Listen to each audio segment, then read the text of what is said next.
శ్రీ గురుభ్యో నమ. చంద్రభాగా తరంగాలు. సూరదాస్. దట్టమైన చీకటి అలముకున్న సమయాన చక్షుష్మంతుడు కూడా అంధుడే. వెలుగు ప్రసరించినంత వరకు తాను కళ్ళున్న గ్రుడ్డివాడే. ఆకాశాన సూర్యుడెలా ప్రకాశిస్తున్నాడో ప్రతి జీవి హృదయంలో భగవానుడలా వెలుగొందుచున్నాడు. సూర్యప్రకాశం చుట్టూ వ్యాపించియున్నను నిద్రించువానికి సర్వమూ అంధకారమే.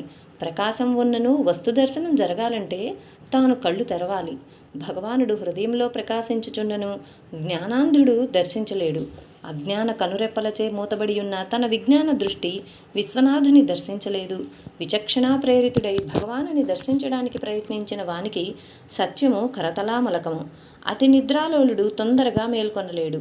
రాజసిక తామసిక ఆహారములు మితిమీరి భుజించుట అతి నిద్రకు ఒక కారణమైతే వాంఛాప్రేరిత మనోవాంఛల్యం రెండవ కారణమై ఉన్నది. వాంఛాతీతుడై సాత్వికాహారమును భుజించువాడు తొందరగా నిద్ర నుండి మేల్కొనగలడు, వస్తు ప్రపంచాన్ని దర్శించగలడు. అలాగే అజ్ఞాన నిద్రాలోలుడు కళ్ళు తెరవలేకపోవడానికి మల విక్షేపాదులు మొదటి కారణమైతే ఆవరణ రెండవ కారణమై ఉన్నది. సాధన చతుష్టయ సంపత్తి కలిగి శ్రవణ మనన నిధిధ్యాసముల ద్వారా మల ఆవరణ విక్షేపాదులను భంగమునొచ్చిన వాడు జ్ఞానారోగ్యమును పొంది నేత్రములు తెరవగలడు. అక్కడ జరిగేది సమదర్శనము. సమదర్శనమే సమ్యక్ దర్శనము. సమదర్శనము కలిగిన సంతపురుషులే సాధుసత్వములు. జ్ఞానాంజన ద్వారా తమ మనోనేత్రాలలోని భేదభావ చత్వారాన్ని తొలగించి అభేద దృష్టిని అద్వైత జ్ఞానమును పొందిన సత్పురుషులే ముక్తజీవులు, ఆప్తకాములు. వారి దృష్టి మంగళకరము, మహనీయము. సకల చరాచరములయందు భగవానుని వీక్షించే వారి పవిత్ర సన్నిధానములో అజ్ఞానము పటాపంచలవుతుంది, ఆనందము తాండవిస్తుంది. కళ్ళున్న అజ్ఞానుల కన్నా నేత్రములు లేకున్నను జ్ఞానులే సత్యాన్ని దర్శించగలరు. పుట్టుకతో అంధుడైనను అట్టి సత్యదర్శనము పొంది తరించిన భాగవతోత్తముడు సూరదాసు మహనీయుడు. మధురా క్షేత్రమున సూరదాస్ మహాత్ముడు జన్మించాడు. అతడు జాత్యంధుడు. ప్రకృతి శోభలను గాంచు అదృష్టమునకు నోచుకొని అభాగ్యుడు.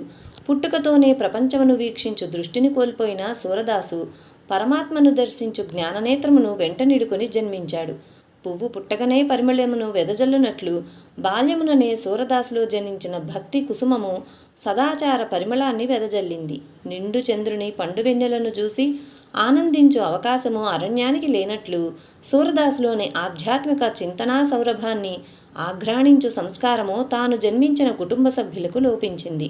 పుట్టుకతో సూరదాసునకు సంక్రమించిన గ్రుడ్డితనమే వారిని ఆకర్షించుచున్నది గాని అతనిలో దినదిన ప్రవర్ధమానమగుచున్న ఆధ్యాత్మిక సూర్యప్రకాశము వారి అంధకార జ్ఞానచక్షువును ఆకర్షించలేకపోయింది. గ్రుడ్డివాడని సూరదాసుని చులకనగా చూడటానికి ప్రారంభించారు. కంచెయే చేను వేసినట్లు తన కుటుంబీకులే నిరంతరం తనను ఏవగించుకోసాగారు. పనికిమాలిన చవటయని నిందించేవారు. భూమాతకు బరువని దూషించేవారు. ఇక బయటవారు సరే సరి. వారికి సూరదాసు ఒక ఆట వస్తువు. ఆహా, గుడ్డి ప్రపంచమా!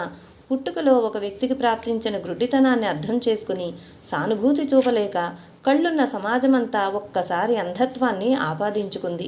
తన కుటుంబీకులు చేసే నిందాజ్వాలలకు, సమాజం అందించే అపహాస్య సమ్మెటపోట్లకు సూరదాసు అంతఃకరణయనే బంగారు వన్నెదీరి నిర్మల అపరంజిగా మారింది. నిర్మల అంతఃకరణ నిర్వికల్ప శాంతిని పొందేటందుకు ఉరకలు వేయసాగింది. పరిసరాల్ని సూరదాసు చక్కగా అర్థం చేసుకున్నాడు. భగవంతుడు తప్ప తనకు శరణ్యమెవ్వరూ లేరని గ్రహించాడు. తన అంధత్వాన్ని చూసి ఏవగించుకున్న సమాజ అంధత్వాన్ని కాంచి నవ్వుకున్నాడు. ఒకనాడు ఎవ్వరికీ చెప్పకుండా బయలుదేరి ఒంటరిగా నడక సాగించాడు. తాను ఒంటరివాడెలా అవుతాడు? తన హృదయంలో నందనందనుడు క్షణకాలం కూడా దూరం కాకుండా తిష్టవేసి ఉన్నాడు. తనతో భగవానుడు కలిసి నడుస్తూ నడిపిస్తున్నప్పుడు తాను ఒంటరివాడెలా అవుతాడు? తుంటరి మానవుల మధ్య వ్యసనమనుగాడను సాగించుట కన్నా భక్తిభావాలతో ఒంటరి జీవితము గడుపుటయే శ్రేయోదాయకము.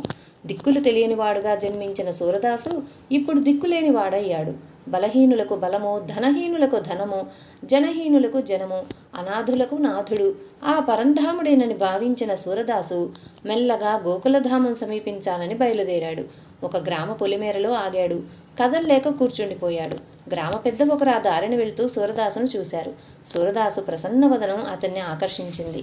వెంటనే సూరదాసును సమీపించి, అయ్యా, తమరెవరు, ఎచ్చటి నుండి వచ్చారు అని ప్రశ్నించాడు.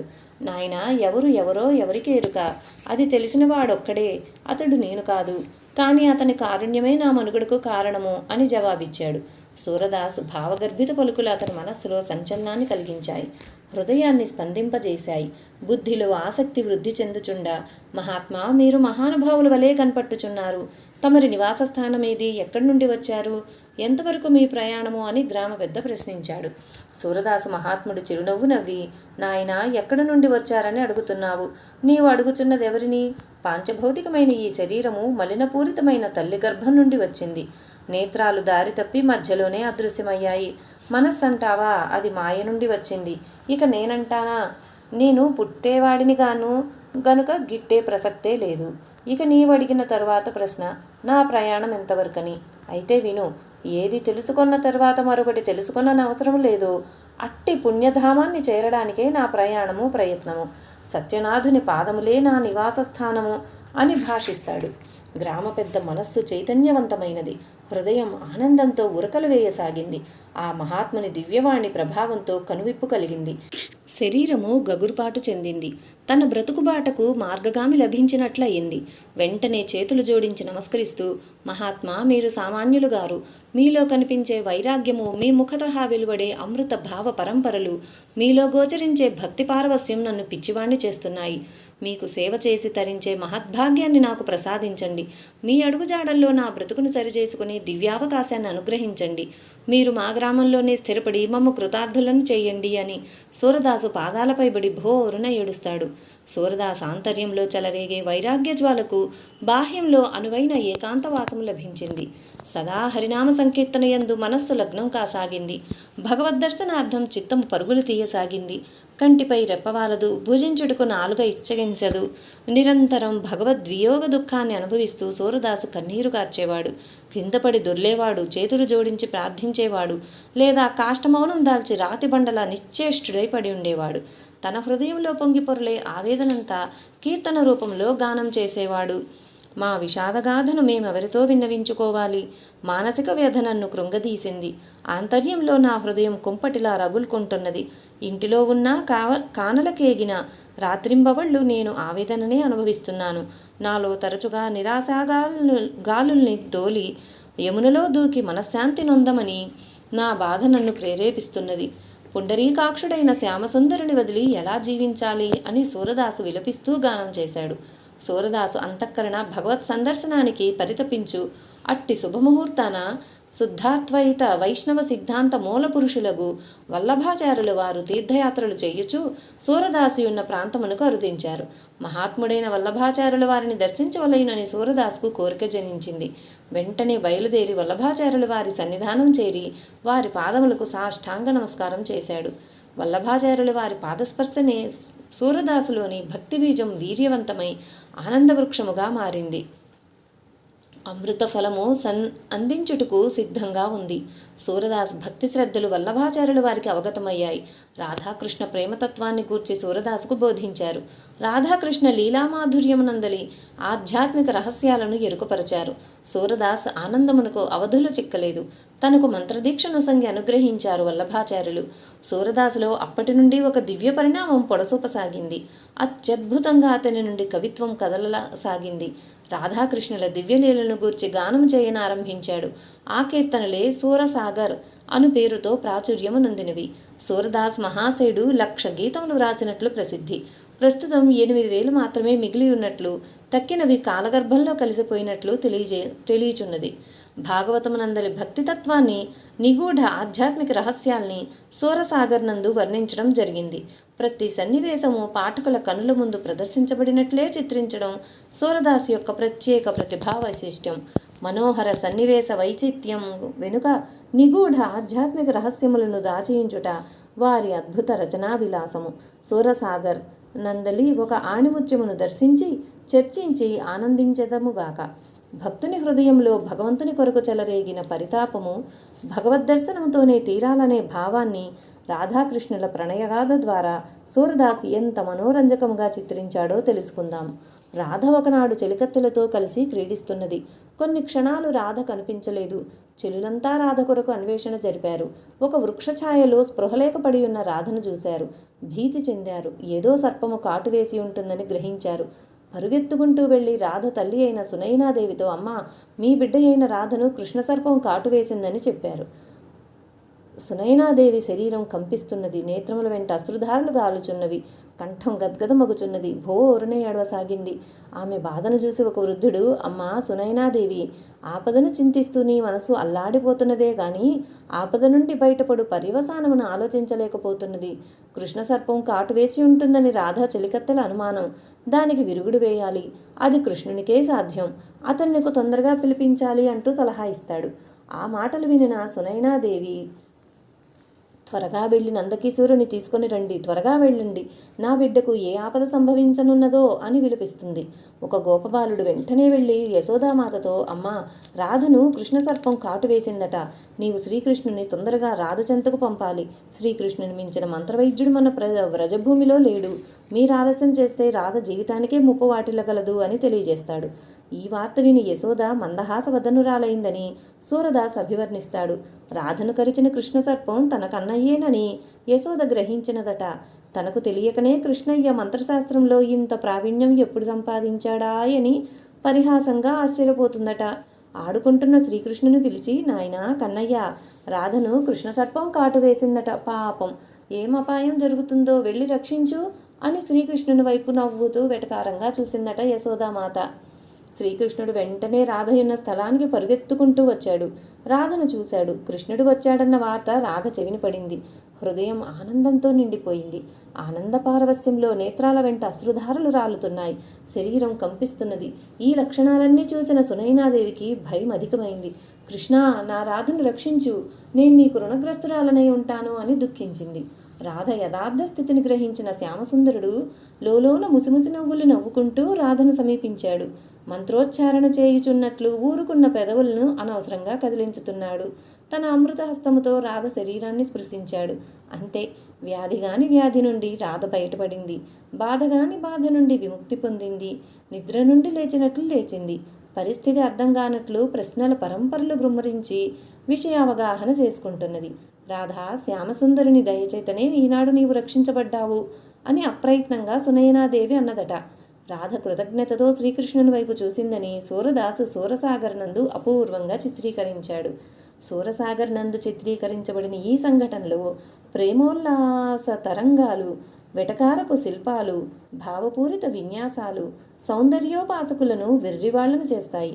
కృష్ణసర్పం కాటు వేసుంటుందని చెలికత్తెలు చిత్రించడం, ఈ కల్పనా తరంగాల వడిని అర్థం చేసుకోలేక పుత్రికా వాత్సల్యం సుడిలో పడి సునయనాదేవి విలపించడం, బాధా నివారణకు శ్రీకృష్ణ హస్తస్పర్శయే దివ్యౌషధమని వృద్ధుడు తెలియజేయడము, ఈ వార్తను వినగానే ఇందులోని మాయానాటక ప్రభావ విశేషాలను గ్రహించి యశోదాదేవి మందహాసమును చిందించడం, తల్లి మాట జవదాటనట్లు విధేయ విద్యార్థిలా శ్రీకృష్ణుడు రాధ ఇంటికి అరుదించడం, శ్రీకృష్ణుని రాక తెలియగానే రాధ మనసులో కలిగిన ఆనందోత్సవాలు శరీర కంపనాదుల ద్వారా వ్యక్తం కావడం, ఈ గారడి విశేషాలు అర్థం కాని సునైనాదేవి శ్రీకృష్ణుని ప్రార్థించడం, అన్నీ తెలిసి ఏమీ తెలియనట్లు పెళ్ళుబుకుతున్న నవ్వును ఆపుకుంటూ శ్రీకృష్ణుడు రాధను స్పృశించడం, మంత్రప్రభావముచే రాధ ఆరోగ్యవంతురాలైనట్లు కళ్ళు తెరవడము సౌందర్యోపాసకులను ఆనంద శిఖరాలకు మోసుకొని పోతాయి. మరి తాత్వికుల విషయం వేదాంతావగాహన స్పరులకు ఎలా గోచరిస్తుందో చూడండి. చిలికత్తెలనడి విషయవాసనా ప్రపంచముతో క్రీడిస్తున్న రాధయ్యనడి జీవుని మనస్సు వాసుదేవుని వైపు మరలగానే అంతవరకు సాగించిన భోగజీవన క్రీడకు స్వస్తి జరుగుతుంది. భగవానునిపై మనసు మరలిన జీవుడు రాధవలే నిష్క్రియత్వము నుండి తదేకంగా పరమాత్మను గూర్చియే చింతిస్తూ ఉంటాడు. రాధయ్యనడి జీవునిలో కలిగే ఆంతరంగిక పరిణామాన్ని గుర్తించలేని చిలికత్తెలనడి ప్రాపంచిక జీవులు భ్రాంతి అనడి కృష్ణసర్పము కాటు వేసిందని భావించి గోల చేస్తారు. అది వినగానే మనస్సనడి సునైనాదేవి విలపిస్తూ ఆరాటపడుతుంది. అవగాహన కలిగిన బుద్ధి అనడి వృద్ధుడు కృష్ణ సందర్శనమే దివ్యౌషధమని తెలియజేస్తాడు. కృష్ణ సందర్శనం కలుగవలైన ఉన్నచో గురుదేవుని అనుగ్రహం కావాలి. యశోదయే అట్టి గురుదేవులు. గురుదేవులైన యశోదామాత అనుగ్రహంతో శ్రీకృష్ణుడను దేవుడు రాధ గృహం అనే జీవశరీరములో వ్యక్తం కాగానే జీవ చైతన్యము ఆత్మ చైతన్యముగా మారుతుంది. అట్టి దివ్య పారవస్య ఆత్మానుభూతిలో అనేక శుభచిహ్నాలు గోచరిస్తాయి. అవి ఏ రాధ శరీరము ద్వారా వ్యక్తమైన గగుర్పాటు, శరీర కంపనము, అశ్రుధార మొదలగునవి. భగవానుని స్పర్శచే కలుగు దివ్యానందమే రాధలో కలిగిన దరహాసము. రాధ వెంటనే కళ్ళు తెరిచి చూస్తుంది. ఆమెకు కృష్ణుడు కనిపిస్తాడు. ఆత్మానుభూతిని పొందిన జ్ఞాని ప్రపంచాన్ని దర్శించగానే అతనికి సమస్తము కృష్ణమయంగా గోచరిస్తుంది. ఇది పై సన్నివేశము ద్వారా సూరదాసు సృష్టించి వెలిబుచ్చిన అద్భుత ఆధ్యాత్మిక చింతన ప్రభావజనిత అపూర్వ చిత్రీకరణ విలాసము. పరమ పవిత్రమైన భాగవత గ్రంథంలోని సన్నివేశములను సూరదాసు చక్కగా వర్ణించసాగాడు. భగవానుని లీలామాధుర్యమును వివరించుటచే సూరదాసు హృదయమే ఒక బృందావనంగా తయారైంది. నిరంతరం పారవస్య దివ్యోన్మాద స్థితిలో జీవించేవాడు. శ్యామసుందరుని సంకల్పం మినహా మరొక సంకల్పం అతని మనస్సులో కదల్లేకపోతున్నది. భగవద్వియోగమును భరించలేక సూరదాసు తీవ్రంగా వ్యధ చెందేవాడు. శ్రీకృష్ణ సందర్శన భాగ్యానికై అహోరాత్రాలు తప్పించే సూరదాస్ తన ఆవేదనను అణుచుకోలేక తీవ్ర అసంతృప్తిని వ్యక్తపరిచేవాడు. ప్రేమపాసము అతి భయంకరమైనదని, ఆ వలలో తగులుకొనిన జీవికి శాంతి లేదని తన ఆంతరంగిక విరహవ్యధను సూరదాసు చిత్రీకరిస్తున్నాడు. స్వేచ్ఛగా సంచరించే దీపపు పురుగు దీపాన్ని చూసి ప్రేమించింది. దీప కాంతిలోని అరుణకాంతిని తన దేహానికి అలముకోవాలని ఆశించింది. దరిచేరింది. అతి ప్రేమతో దీపాన్ని ముద్దెట్టుకున్నది. పర్యవసానమేమిటి? మరు క్షణమే మాడి మసి అయి వాలిపోయింది. ప్రేమకెందుకింత కసి? ప్రేమ యొక్క రక్కసియా? విశాలారణ్యంలో వినోదంగా విహరించే లేడీ శ్రావ్యమైన సంగీతాన్ని కాంక్షించి తన చలనాన్ని నిరోధించుకుంది. గానమాధురిలో ఓలలాడుతూ సంగీత తరంగాలు కదిలివచ్చే కేంద్రాన్ని చేరాలని నడిచింది. గాన రసవీచికలను అనుసరించి నడుస్తున్నది. పాపం, అవి మాధుర్య గాన తరంగాలో అనివార్య మృత్యుపాశాలో ఆ అమాయకపు లేడికేమి తెలుసు? దరిచేరింది. పొదల మాటన సంగీత బాణీలనందించిన ఓయవాని వాతపడింది. రాత చెడింది. జీవన ద్వారం మూతబడింది. ఆహా, ప్రేమలో ఇంత పగ ఉన్నదా? ఇది ప్రేమయా? లేక బ్రతుకును వమ్ము చేసేందుకు ప్రేమ రూపంలో వేధించిన మృత్యువా? పరమ విరహాసక్తిలో మేనుమరచి మనస్సు తెరచి తన మోగబాధను మాధవుని ముందుంచేవాడు సూరదాసు. కంటిపై రెప్పవాలేది కాదు. ప్రాపంచక విషయములలో అరుచి గోచరించింది. శ్యామసుందరిని వదిలి క్షణకాలమైనను జీవించలేని స్థితికి సూరదాస్ మనస్సు చేరింది. సూరదాసులోని భక్తి తన్మయత్వమును, ఆత్మానుభూతిని గాంచి భక్తులు విరివిగా ఏతించి దర్శించేవారు, కానుకలందించేవారు. కానీ సూరదాస్ బాగా మారిపోయాడు. భక్తులిచ్చే కానుకలను నిరాకరించేవాడు. నందనందనుని పొందు తప్ప అన్యమైనవన్నీ తుచ్చమని భావించేవాడు. సూరదాసును అమితంగా ప్రేమించే భక్తులందరూ తనను సన్మానించడానికి ప్రయత్నించారు. సూరదాస్ వారికి తన తీవ్ర అభ్యంతరాన్ని తెలియజేశాడు. క్షణికమైన గౌరవములయందు తనకు ఆసక్తి లేదని తెలిపాడు. గోవిందుని సాయుధ్యమే ఘన గౌరవమని చాటాడు. ఒకనాడు సన్మానాలతో పొంగి మరునాడు అవమానాలతో కృంగే మనస్సు సూరదాస్ వద్ద లేదు. ఒకనాడు గజారోహణ చేసి మరునాడు అన్యభారవాహి అయి జీవించడం తన అభిమతము కాదని సూరదాస్ మహాశయుడు తెలియజేస్తున్నాడు. పద్మనయనుడు, ఘనశ్యామ సుందరుడు, మనోహరమూర్తి అయిన శ్రీకృష్ణదేవుని దాసుడుగా తన జీవితమును సాగించుటయే తన మనోభీష్టమని తెలియజేసేవాడు. నీ సంకల్పానికి అనుగుణంగా జీవించడమే నా కర్తవ్యమని సూరదాసు తన సంపూర్ణ శరణాగత భావాన్ని తెలియజేశాడు. ఒకనాడు సూరదాసు రాధాకృష్ణుల ప్రేమతత్వాన్ని గానం చేస్తూ వనప్రవేశంలో విహరించుచుండెను. మనస్సులో నడిచే సంకల్ప ప్రవాహానికి అనువుగా అడుగులు వేయుచూ కదలసాగెను. పారవస్య భూమికలో సంచరించే సూరదాసునకు తాను నడుస్తున్నట్లు కూడా తెలియడం లేదు. దారి తప్పి అరణ్య ప్రవేశంలో ప్రవేశించాడు. తను నడవడానికి వీలు లేని విధంగా చిక్కుకుపోయాడు. ఒకవైపు ముళ్ల పొదలు, మరొక వైపు రాళ్లగుట్టలు. ఎటు పోవడానికి వీలు కాలేదు. ప్రయత్నించి చూశాడు. ప్రయోజనం కనిపించలేదు. మరి తాను గ్రామానికి ఎలా ఏతెంచాలి? దగ్గరలో జనసంచారం ఉన్నట్లు కూడా లేదు. ఈ నిర్జన ప్రదేశంలో తనను రక్షించేవారెవరు? ఈ విపత్తు నుండి తను ఎలా విముక్తి పొందగలడు? తన ఆవేదన ఎవరికి వినపడుతుంది? తన హృదయేశుడైన శ్యామసుందరిని మనస్సంతా నింపుకుని సుశ్రావ్యంగా గానం చేయసాగాడు. హే శ్యామసుందర, కృపానిధి, బృందావన విహారి, అనాథులకు నీవే నాథుడవు, దీనజనులకు గాచి బ్రోచువాడవు.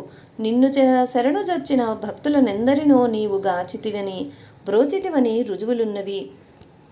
కృష్ణ, నీ పవిత్ర పాదపద్మములకు సంపూర్ణ శరణాగతుడనై జీవించు నన్ను నీవు నిరాకరించినచో నేనిక ఎవ్వరిని ఆశ్రయింతును? దీనశరణ్య, సూరదాస్ నీ సేవకే అంకితమై ఉన్నాడు, అతనిని త్రోసిపుచ్చకము అని గానం చేయసాగాడు. సూరదాసు చేతికర్రను ఎవరో పట్టుకొని నడిపిస్తున్నట్లు తెలిసింది. సూరదాసు ఆ వ్యక్తిని మెల్లగా అనుసరించాడు. బాట సుగమమైంది. బాబు, నీవెవరు? ఈ నిర్జన ప్రదేశంలో దిక్కులేని లేక నిలబడి ఉన్న నాకు విముక్తిని ప్రసాదించావు. నీ మేలు ఈ జన్మలో మరువలేను. నీ పేరేమిటి? మీ తల్లిదండ్రులెవరు? మీ స్వగ్రామం ఏది? అని సూరదాసు ప్రశ్నల వర్షం కురిపిస్తున్నాడు. నడిపిస్తున్న వ్యక్తి మాట్లాడలేదు. గ్రామ పొలిమేరలో ప్రవేశించాడు. రహదారిపై కాలిడగానే, బాబూ, ఇక నేను వెళ్ళగలను. నాకింతగా సహాయం చేసిన నీకు కృతజ్ఞుడును. ఇప్పుడైనా చెప్పు, నీవెవరు? అని సూరదాసును నడిపిస్తున్న అజ్ఞాత వ్యక్తి సూరదాసు చేతికర్రను వదిలి ఘల్లు ఘల్లు ఘల్లు మన అందెల రవళితో పరిగెత్తిపోయాడు. సూరదాసు శరీరము కంపించింది. మనస్సు పట్టుదప్పింది. సుధామయమైన కాలిగజ్జల అలికిడికి తన హృదయాన్ని అమాంతంగా ఆకట్టుకున్నది. పరిస్థితి గ్రాహ్యమైంది. తనను నడిపించి తీసుకొని వచ్చినదెవరో బోధపడింది. అంధకారబంధురమైన తన జీవితంలో ప్రకాశవంతమైన జ్ఞానజ్యోతిని వెలిగించినవాడే ఈనాడు కర్రపట్టి నడిపించాడు. క్షేమకరమైన జీవన బాటలో తన బ్రతుకును మలుపు తిప్పినవాడే ఈనాడు అరణ్య ప్రదేశం నుండి తరలించి గ్రామ పొలిమేరలో నిలిపాడు. సూరదాస్ నేత్రాలు మేఘాలై ఆనంద వర్షధారను కురిపిస్తున్నాయి. తనలో ఆలోచన సుడి ప్రారంభమైంది. వెంటనే హృదయంలో విషాదమలముకుంది. సూరదాసు భోరును విలిపించసాగాడు. హే లీలామానుష విగ్రహ, నవనీత చోరా, నిన్ను గుర్తించలేననుకున్నావా? దిక్కులు తెలియని ఈ గ్రుడ్డివానిపై దయ కలిగిందా? దిక్కులేని ఈ సూరదాసు ప్రక్కన నిలబడి అడుగిడి నడవడి నేర్పావా? నడిపించి నటించి కాఠిన్యంతో విడిపించుకొని వెళ్ళావా? కృష్ణ, నేనెంత పాపాత్ముడును! నీవు దగ్గరే ఉండి నడిపిస్తున్నను నీ దివ్యమంగళ మంజుల రూపమును గాంచుటకు నోచుకోలేకపోయితిని. ప్రభు, నా గత జీవన సంచితమంతయు కలిసి ఈ అంధత్వ రూపమున అరుదించినట్లున్నది. సుజనప్రియ, సుదుర్లభ, సుందర రూప, ప్రారబ్ధవశాత్తు లభించిన గుడ్డితనముచే నేను సుందర రూపమును గాంచలేకపోయాను. కానీ భగవాన్, నా వీణులు చేసిన నేరమేమి? నిన్ను అనేక సార్లు పలుకరించాను. నిన్ను గూర్చి వివరించమని ప్రార్థించాను. నీ ఒక్క మాట కూడా నోరు తెరిచి మాట్లాడలేదు. గ్రుడ్డివాడినై నీ మంజుల రూపమును గాంచలేని నేను వీణుల విందుగా నీ అమృతవాక్కును ఆలకించే తరించేవాడను గదా. కన్నయ్య, నా బ్రతుకు నీకు వేళాకోళమైనదా? అర్హత లేని నాకు అగుపించకూడదని సంశయించావా? పిచ్చి కృష్ణ, ఎంత పిలిచినా మారు పలకకుండా నన్ను విసిగించి ఉడికించి మోసం చేసి వెళ్తావా? నందనందన, పో, వెళ్ళు. ఎంత దూరంగా వెళ్ళగలవో చూస్తాను. నీవు బాహ్యంలో ఎంత దూరం వెళ్ళినా ఆంతర్యంలో నా హృదయ మందిరం నుండి అదృశ్యం కాగలవా అంటూ విలపిస్తూ పడిపోయాడు. నేల కొరిగిన సూరదాసు మహాత్ముని శిరస్సు నేలనంటలేదు. సుకుమార పాదద్వయంపై తలవాలింది. సూరదాసు గగురుపాటు చెందాడు. ఆ పాదాలను స్పృశించాడు. కుసుమకోమలమైన పవిత్ర పాదద్వయ స్పర్శతో తన హృదయము ఆనందసాగరంగా మారింది. అది తన బాలకృష్ణుని పావన చరణ యుగమని గ్రహించాడు. తన కన్నీటితో స్వామి పాదాలను అభిషేకం చేస్తూ, కన్నా, కరుణించావా అని అప్రయత్నంగా అన్నాడు. అంతే. దయాస్వరూపుడైన శ్యామసుందరుని కరుణ కట్టలు తెంచుకొని ఉరికింది. సూరదాసు నేత్రాలను ఆదిదేవుడు తన అమృత హస్తంతో స్పృశించాడు. సూరదాస్ చక్షుష్మంతుడైనాడు. భగవానుని మంజుల రూపాన్ని దర్శించాడు. సూరదాసు నేత్రాలు ఆనందాశ్రువులను వర్షించుచుండా, భగవాన్, చాలు, ఈనాటితో నా జన్మ చరితార్థమైనది. దేవదేవా, దీనవత్సల, నిన్నుగాంచిన నా ఈ నేత్రాలతో ప్రపంచమును గాంచలేను.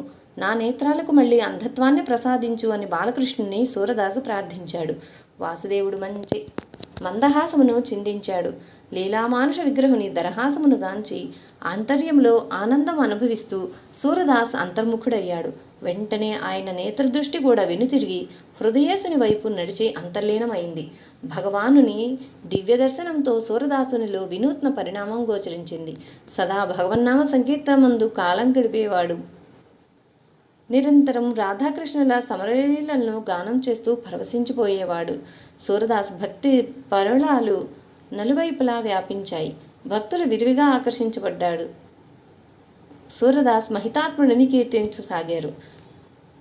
అవంతికా నగరమును పాలించు ప్రభువు చక్కటి భక్తి శ్రద్ధలు కలవాడు. అతడి ఆస్థానం నందు ఉద్దండులైన పండిత ప్రకాండులెందరో గలరు. ఒకనాడు తన ఆస్థానంలోని సంగీత విద్వాంసులెవరు గానం చేయగా ఆ సుశ్రావ్య గానమునకు రాజుగారి మనస్సు తృప్తి చెందినది. గాయక శిరోమణి, మీ గానము మమ్ములను ఆనంద శిఖరాలకు మోసుకొని పోయినది. మిమ్ములను మించిన కోవిదులు ఈ దేశంలో లేని మాట వాస్తవం. అపరనారదులైన మీరు మా కొలువులో పండితులై ఉండుట మా భాగ్యము అని రాజు స్తుతించెను. గాయకుడు రాజుగారి ప్రశంసలకు అడ్డుపలుకుతూ, మహారాజా క్షమించాలి, నా గానముతో మిమ్ములను ఆనంద పార్వస్యంలో ఓలలాడునట్లు చేయగలుగుట నా అదృష్టం. అది భగవానుడు నాపై కురిపించిన కరుణాదృష్టిగా భావిస్తున్నాను. కానీ ప్రభు, నా గానమునికే మీరంతగా మురిసిపోయారు. మధురాక్షేత్రమున సూరదాసను మహాత్ముడు కలడు. అతడు జాత్యంధుడు. అతడి గానమునకు గంధర్వులు కూడా పరవశించెదరు. నాదలోలుడై సూరదాసు గానము చేయుచుండా నారద తుంబురాది గాన కళాకోవిదుల సంగీతమును ఆలకించినట్లుండును అని తెలియజేసెను. రాజుగారి మనస్సు ఉరకలు వేసింది. సూరదాస్ మహనీయుని దర్శించవలైనని, అతని గానమాధుర్యమును ఆస్వాదించి తృప్తి చెందవలైనని ఆకాంక్ష రాజుగారి అంతఃకరణలో గాఢంగా పెనవేసుకుంది. వెంటనే మంత్రిగారిని పంపి సూరదాసును ఆహ్వానించి రాజమందిరమునకు తీసుకొని రమ్మని తెలియజేశాడు. సూరదాసు రాజుగారి విన్నపమును ఆమోదించి రాజమందిరమునకు అరుదించారు. రాజుగారి సమక్షంలో ఆస్థాన పండితులందరూ వీక్షించుచుండా సుశ్రావ్యంగా గానాలాపన చేయడానికి ప్రారంభించాడు. సూరదాసు గానమును ఆలకించి రాజు పరవశుడై ఆనంద బాష్పాలు విడిచారు. అచ్చట ఆసీనులై ఉన్న పండిత మాన్యులందరూ విస్మయమొందారు. అది సామాన్య గానము కాదు. తన ఆరాధ్య దైవమైన శ్యామసుందరిని పొందుకై పరితపించు సూరదాస్ మహాత్ముని హృదయపు లోతుల నుండి పెళ్ళుబికిన సుధామయ అనురాగ స్రవంతులు, వ్యాకుల చిత్తుల మనోవైకల్యమును సరిచేయు అమృత రసమయ ఔషధులు. రాజుగారు సూరదాసును ఆలింగనం చేసుకుని సన్మానించారు. సభికులందరూ అత్యద్భుతంగా ప్రశంసించారు. సూరదాసును ఆ ప్రశంసలు కదిలించలేకపోయాయి. తన వ్యక్తిత్వాన్ని నందనందనుని ఆరాధనలో పూజాసుమంగా సమర్పించిన సూరదాస్ హృదయాన్ని నిందాస్తుతులు తాకగలవా? పూజించినారని జ్ఞాని తృప్తి చెందడు, నిందించినారని కోపమును ప్రకటించడు, మృత్యువును తలచి భీతి చెందడు, జీవన రీతిని గాంచి ముదమొందడు. తనను అమితంగా ప్రేమించి అభిమానించిన ప్రభువును ప్రశంసించిన పండితులను ఉద్దేశించి సూరదాస్, మాననీయులారా వందనములు.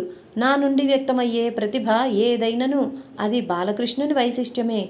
నేనొక పనిముట్టును, బుధజన సేవకుడును, భక్తజన దాసును అని తన ఆంతరంగిక వైభవమును వ్యక్తీకరించు అమృత వచనములను వినమ్రతతో విన్నవించాడు. రాజుగారి కొలువులో సూరదాస్ మహాత్ముడు ప్రదర్శించిన గానకళా వైదుష్యము అంతఃపుర ప్రాంగణాల్లోకి ప్రాకింది. సూరదాసు గానం వినవలైననడి తన అభీష్టమును రాణిగారు రాజుగారితో తెలియజేయడం జరిగింది. రాణిగారి మనోవాంఛను నెరవేర్చున ఉద్దేశంతో రాజుగారు సూరదాసును సమీపించి రాణిగారి అంతఃపుర మందిరంలో గానసభ చేయవలసిందని ప్రార్థిస్తారు. రాజుగారి కోరికను సూరదాస్ అంగీకరిస్తాడు. అంతఃపురమునకేగి గానసభ ప్రారంభిస్తాడు. సూరదాస్ అంధుడు గనుక అంతఃపుర స్త్రీలందరూ ఆ మహాత్ముని ఎదుట ఆసీనులై ఆ మహాత్ముని అమృతగానమును ఆలకించుచున్నారు. రాధాకృష్ణుల దివ్యలీలా వైభవమును ఆంతరంగికముగా అనుభవిస్తూ తన అనుభవ సాగర గర్భము నుండి పెళ్ళుబికిన రసమయ సంగీత తరంగాలను సూరదాస్ అభివ్యక్తం చేయుచుండా అచ్చట ఆసీనులయ్యున్న అంతఃపుర స్త్రీల నేత్రాల నుండి ఆనంద భాష్పాలు నిలువలేక జారుచున్నవి. సూరదాసు గానము చర్మస్థాయికి చేరుకుంది. శ్రీకృష్ణ వైభవమును గానము చేయుచున్న సూరదాసు మహాత్ముడు కృష్ణ చైతన్యంలో మునకలేయసాగాడు. కంఠస్వరం తగ్గుతున్నది. సాహిత్యం పట్టుతప్పుతున్నది. అప్రయత్నంగా కొన్ని క్షణాలు గానం ఆగిపోతున్నది. గగుర్పాటు చెందుతున్న సూరదాసు శరీరము ఎడతెగని ప్రవాహం వలె స్రవించుచున్న ఆనంద బాష్పములు చూపరులను విస్మయమొందించుచున్నవి. సూరదాస్ పాడలేక ఆపేశాడు. తన హృదయ నివాసి అయిన వాసుదేవుడు దేహమంతయు వ్యాపించాడు. మనస్సునంతయు నావరించాడు. నేత్రాలలో నిలిచిపోయాడు. సూరదాస్ మహాత్ముడు తానే చైతన్య స్వరూపంగా మారిపోయాడు. అంధత్వం చర్మచక్షువులకే గాని చైతన్యమైన తనకు అంధత్వం ఎక్కడిది? సూరదాస్ నేత్రాలు తెరిచాడు. అంతఃపుర మందిరము, అంతఃపుర స్త్రీలు, అక్కడ కనిపించు వస్తుజాలం సమస్తము సూరదాసునకు కృష్ణమయంగా గోచరించుచున్నది.